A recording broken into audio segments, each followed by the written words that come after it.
Силјан Штркот.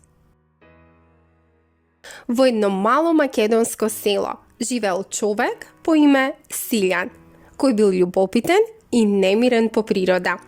Иако бил обично селско дете, Силјан секогаш мечтаел за авантури и непознати светови.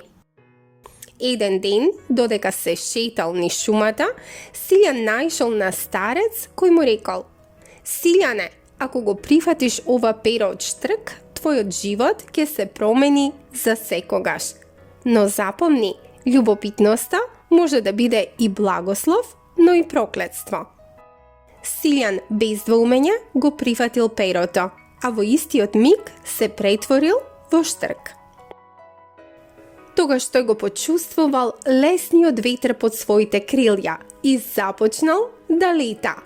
Неговото срце било исполнето со радост додека летал над села, реки и планини. Но истовремено тој сватил дека веќе не е човек и не може повеќе да се врати дома.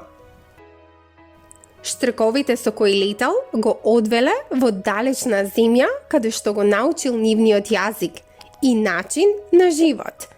Иако му се допаднал новиот свет, Силјан почнал да чувствува копнеж по својот дом, по своето семејство и животот што го оставил зад себе.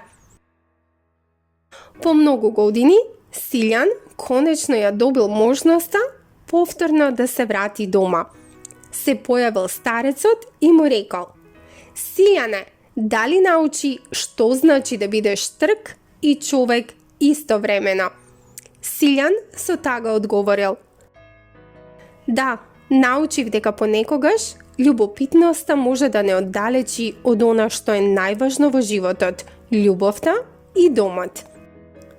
Тогаш старецот му го вратил човечкиот облик, а Силјан веднаш потоа се вратил во своето село. Таму тој ја раскажувал својата приказна на сите, предупредувајќи ги за опасностите од прекумерната љубопитност. Од тој ден Силјан станал символ на мудроста, стекната преку авантури и искуства.